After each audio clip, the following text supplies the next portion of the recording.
Promo Tamil viewers எல்லாருக்கும் வணக்கம். Pandian store சீரியல்ல இன்னைக்கு என்ன நடந்துச்சுன்னா, காந்திமதி கதிர்ராஜ் ரெண்டு பேருமே கூப்பிட்டு ஆசீர்வாதம் பண்ணுவாங்க. அதை பார்த்து கோமதிக்கு ஆச்சரியமாகவும் சந்தோஷமாகவும் இருக்கு. அந்த டைம் பார்த்து கரெக்டா பாண்டியனும் வெளியே வராது. நடக்கிற விஷயம் எல்லாத்தையுமே பாண்டியன் கவனிப்பாரு. எங்க பாண்டியன் எதுவும் கோவப்படுவாருன்னு சொல்லிட்டு லைட்டா கோமதிலாம் பயப்படதான் செய்யறாங்க. ஆனா பாண்டியன் அந்த விஷயத்த பெருசா எடுத்துக்க மாட்டாரு. அங்கிருந்து கண்டுக்காம கிளம்பிடுறாரு. அதுக்கப்புறம் கோமதி என்ன பண்றாங்க, அவங்களோட மிச்ச பசங்களையும் கூப்பிட்டு அம்மாச்சிட்ட போய் ஆசீர்வாதம் வாங்கிக்கோங்கடான்றாங்க. எல்லாருமே போய் ஆசீர்வாதம் வாங்குவாங்க. காந்திமதியும் எல்லாருமே ஆசீர்வாதம் பண்ணி வாழ்த்துறாங்க. அந்த டைம் பார்த்து கரெக்டா நம்ம மெயின் வில்லன் சக்திவேல் வராது. நடக்கிற விஷயத்தெல்லாம் பார்த்து சக்திவேல் செம டென்ஷன் ஆறாரு. அத்தா இங்க என்ன நடந்துட்டு இருக்குன்னு கோவப்படுறாரு. ஆனா காந்திமதி ஒன்றும் பழைய மாதிரிலாம் பயப்பில்ல.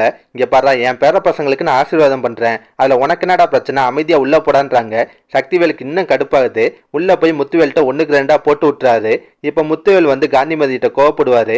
அம்மா, நீங்க பண்றதுல எனக்கு சுத்தமா பிடிக்கலம்மா. அவளுக்கு ரெண்டு பேரும் ஓடி போனனால உங்களுக்கு எந்த பிரச்சனையும் இல்லை. 2 நாள் அழுதுட்டு 3ஆவது நாள் உங்க வேலையை பார்க்க ஆரம்பிச்சிட்டீங்க. ஆனா இன்ன வரைக்கும் அவளுக்கு பண்ண காரியத்துக்கு நானும் என் தம்பியும் தான் அசிங்கப்பட்டுட்டு இருக்கோம். வெளியில தலை காட்ட முடியல. எங்க போனாலும் சுத்தி வளைச்சு இந்த விஷயத்த தான் சொல்லி குத்தி காட்டுவாங்க. அப்படியே நாண்டுகிட்டு சாகலான்னு தோணும். இங்க பாருங்க, எங்களை அசிங்கப்படுத்தின அந்த குடும்பத்தோட யாரும் ஒட்டு உறவு வச்சுக்க கூடாது. இல்ல அவங்க தான் முக்கியம்னா சொல்லிருங்க. நான் எங்கிட்டாவது கண்காணாத இடத்துக்கு போயிடுறேன். அதுக்கப்புறம் நீங்க எல்லாருமே ஒத்துமையா சந்தோஷமா இருங்கன்ற மாதிரி எமோஷனலா பிளாக்மெயில் பண்றாரு. அதுக்கப்புறம் பாண்டியன் வீட்டை தான் காட்டுறாங்க. பாண்டியன் இந்த விஷயத்த தான் சொல்றாரு. இங்க பாரு கோமதி, நீ உங்க அம்மா கூட பேசுறது பழகுறது எதுலையுமே எனக்கு எந்த பிரச்சனையும் இல்லை. ஆனா உங்க அண்ணங்களை பத்தி தான் உனக்கு தெரியும்ல. நீ தொடர்ந்து இந்த மாதிரி பண்ணிட்டு இருந்தா அவங்க கண்டிப்பா சும்மா இருக்க மாட்டாங்க. ஏதாவது பிரச்சனை பண்ணுவாங்க. அதுக்கப்புறம் பெருசா சண்டை வரும். அது இல்லாம வயசான காலத்துல உங்க அம்மாவுக்கு அது கஷ்டமா தான் இருக்கும். கொஞ்சம் புரிஞ்சு நடந்துக்கொன்றாரு. லாஸ்டா குழலிட்ட விசாரிக்கிறாரு. குழலி, உங்க வீட்டுல எதுவும் பிரச்சனையாப்பா, உண்மையை சொல்லுன்னு கேட்கறாரு. ஆரம்பத்துல குழலி சமாளிக்க தான் பார்ப்பாங்க. ஆனா பாண்டியன் ரொம்ப அழுத்தி கேட்பாரு. குழலி, ஆமாப்பா, எங்க வீட்டுல இருக்கவங்கள என்ன ரொம்ப கொடுமைப்படுத்துறாங்க.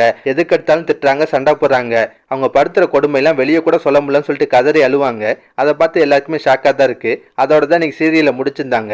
இன்னைக்கு சீரியல் பார்க்க நல்லா தாங்க இருந்துச்சு. நல்லா விறுவிறுப்பா கொண்டு போயிருந்தாங்க. இதெல்லாம் பத்தி உங்க கருத்தை நான் மறக்காம கமெண்ட்ல சொல்லுங்க.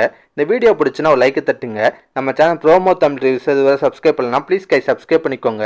நான் உடனே சீரியல் அப்டேட் கொடுத்துட்டே இருக்கேன். Bye guys.